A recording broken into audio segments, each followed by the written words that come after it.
नमस्कार दोस्तों। आज हम आपके सामने लेकर आए हैं एक ऐसी वीडियो जिसमें हम आपको बताएंगे एक बहुत वंडरफुल ब्रिज के बारे में जिसका नाम आप सभी ने सुना होगा, हावड़ा ब्रिज। क्या आप जानते हैं कि ये ब्रिज बिना स्क्रू की मदद से बना है? या क्या आप ये जानते हैं कि इस ब्रिज के नीचे कोई ब्रिज नहीं है, कोई खंबा नहीं है? आप में से कईयों के मन में ये सवाल आ रहा होगा कि तो इस ब्रिज को जोड़ा कैसे गया, इस ब्रिज को बनाने में कितना समय लगा। तो आपको आज हम बताएंगे इसके बारे में ऐसी ही कई अनसुनी बातें जिन्हें जानकर आप हैरान हो जाएंगे। आपको वीडियो के अंदर दी जाने वाली सारी इंफॉर्मेशन तभी समझ आएगी जब आप इस वीडियो को बिना स्किप किए अंत तक देखेंगे। तो दोस्तों, इस वीडियो को अंत तक देखिएगा। तो चलिए शुरू करते हैं आज की हमारी इस इंटरेस्टिंग वीडियो को। हावड़ा ब्रिज, जिसका दूसरा नाम है रविंद्र सेतु। रविंद्र सेतु भारत के पश्चिमी बंगाल में हुगली नदी के ऊपर बना एक कैंटिलीवर सेतु है। आइए समझते हैं इस पुल के बारे में। दोस्तों, पहले इस नदी के ऊपर कोई पुल नहीं था। नदी को पार करने के लिए लकड़ी की नाव का ही प्रयोग किया जाता था। बंगाल सरकार की ओर से सन 1871 में ब्रिज अधिनियम पारित हुआ। सन 1874 में सर ब्रैडफोर्ड लेस्ली ने इस नदी पर पीपे के पुल का निर्माण कराया। 1874 में 2 लाख की लागत में ये पुल बनाया गया। इसके आज के स्वरूप का निर्माण 1935 में शुरू किया गया था। ये हावड़ा को कोलकाता से जोड़ता है। 1943 में इसे आम जन के लिए खोला गया था। इसका मूल नाम नया हावड़ा पुल था, जिसे बदलकर 14 जून सन 1965 को रविंद्र सेतु कर दिया गया। किंतु अब भी ये हावड़ा ब्रिज के नाम से अधिक जाना जाता है। ये अपने तरह का 6वां सबसे बड़ा पुल है। दुनिया भर में ऐसे कई पुल हैं जो अपनी एक अलग पहचान रखते हैं। कहीं कहीं ये पुल उस देश की शान भी कहलाते हैं। ऐसा ही एक पुल भारत में भी स्थित है, जो सिर्फ देश में ही नहीं बल्कि दुनिया भर में प्रसिद्ध है। हैरानी की बात तो ये है कि इस विश्व प्रसिद्ध पुल का आज तक उद्घाटन भी नहीं हुआ है। वैसे दोस्तों, विद्यासागर सेतु भारत में सबसे लंबा तारों का टिका पुल है तथा एक एशिया का सबसे लंबे पुल में से एक है, जिसकी लंबाई 2700 फीट है। हुगली नदी पर निर्मित हावड़ा पुल के बाद ये दूसरा पुल है। अगर बात करें इस पुल की लंबाई की, तो इस पुल की लंबाई 2313 फीट और इसकी चौड़ाई 71 फीट है। जब हावड़ा स्टेशन बना तब शहर में बहुत ज्यादा ट्रैफिक होने लगा। उससे लोगों को आने जाने में बहुत परेशानी होने लगी। सभी अपना काम करने के लिए ट्रेन से आने जाने लगे। सड़कों पर ज्यादा ट्रैफिक होने की वजह से जाम लगने लगा, जिसकी वजह से सभी लोगों को परेशानी होने लगी। जब सरकार ने देखा कि सभी आम जनता को ज्यादा परेशानी होने लगी है, तब इस बात को ध्यान में रखते हुए सरकार ने हुगली नदी के ऊपर एक झूलता हुआ पुल बनाने की विधि बनाई। इस पुल को बनाने के लिए सरकार नीति बना ही रही थी, पर जैसा कि हम जानते हैं तब तक पहला विश्व युद्ध छिड़ चुका था। इसलिए सरकार इस पुल को बनाने का कोई कदम नहीं उठा पाई। कुछ समय तक ये युद्ध चला, पर फिर एक समय आया जब विश्व युद्ध थम गया। तब 1922 में सरकार ने new Howrah bridge commission meeting बिठाई। उसमें भी काफी समय लग गया। कुछ सालों बाद इसका टेंडर पास किया गया। इसका पहला टेंडर जर्मनी के किसी फर्म ने कम पैसों में भरा था। जर्मनी ब्रिटेन के खराब संबंधों की वजह से उसको ये टेंडर नहीं दिया गया। बाद में इसको बनाने का काम ब्रैथवेट एंड जॉन्स कंपनी को इसका ठेका दिया गया, बीबीजे कंपनी। आपको बता दें कि ये ब्रिज सिर्फ इंडिया की स्टील से बना है।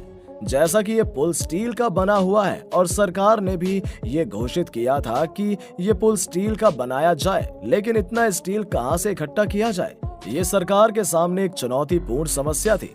इसलिए टाटा स्टील ने तय किया कि इस पुल को बनाने में वो अपना योगदान देगा। टाटा स्टील कंपनी ने स्टील का काफी योगदान किया।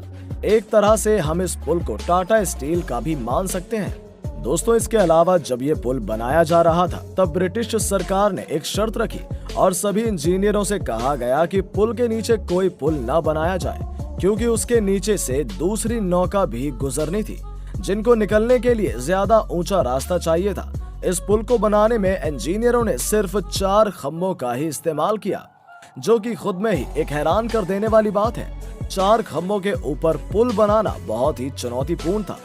उन 4 खंभों में से 2 खंभे पुल के दाहिने तरफ बनाए गए और 2 खंभे पुल के बाएं तरफ बनाए गए। बाकी पुल नदी के ऊपर झूलता हुआ बनाया गया। इन खंभों की ऊंचाई के बारे में हम आपको बताएं तो इन खंभों की ऊंचाई 280 फीट ऊंची है। इन्हीं दोनों खंभों से पूरा पुल बांधा गया है। पुल के बीच में कोई भी खंभा नहीं है। अगर हम बात करें दोनों खंभों के बीच की दूरी के बारे में तो इनकी आपस की दूरी 1500 फीट है।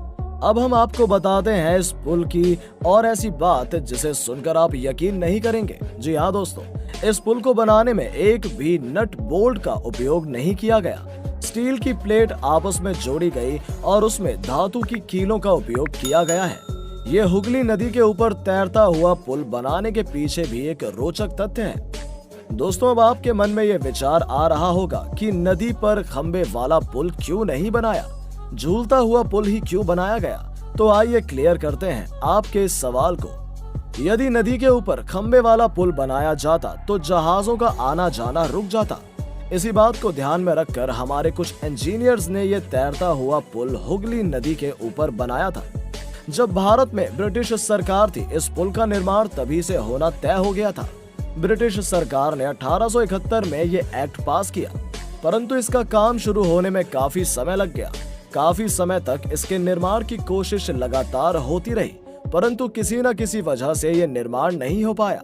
1935 में इस पुल का निर्माण शुरू हुआ और 1943 में बनकर ये पुल तैयार हुआ। तो टोटल लगाया जाए तो ये 8 सालों में तैयार हो गया था। इसे बनाने में इंजीनियरों को बहुत परेशानी आई। इसको बनाने में काफी लागत भी लगी।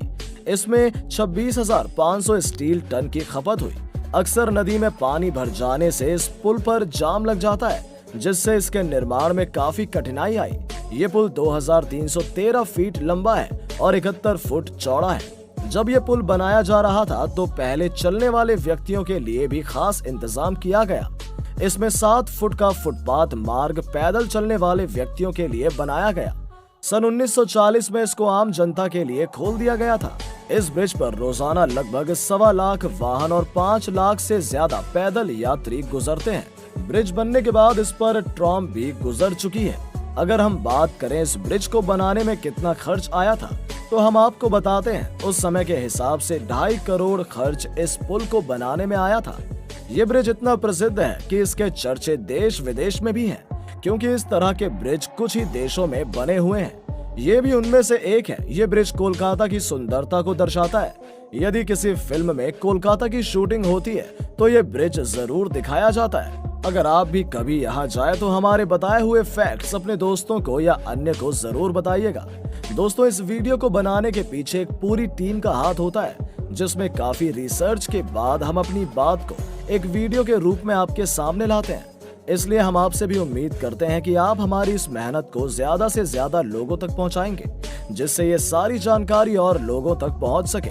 आप इसे अपने व्हाट्सएप स्टेटस और फेसबुक स्टोरी में शेयर करके हमारा मनोबल बढ़ा सकते हैं। दोस्तों, अगर आपको ये वीडियो अच्छी लगी हो तो अपने सोशल मीडिया पर जरूर शेयर करें। उम्मीद करते हैं कि आपने ये फैक्ट बाबा हिंदी चैनल अब तक सब्सक्राइब कर लिया होगा, जिससे हमारी अगली इंटरेस्टिंग वीडियो आप तक पहुंचती रहेगी। अगर आपके पास किसी भी तरह के सुझाव है तो कमेंट बॉक्स में जरूर बताएं, ताकि हम अगली वीडियोस को और बेहतर बना सके। चलिए मिलते हैं एक नई वीडियो के साथ, तब तक के लिए नमस्कार।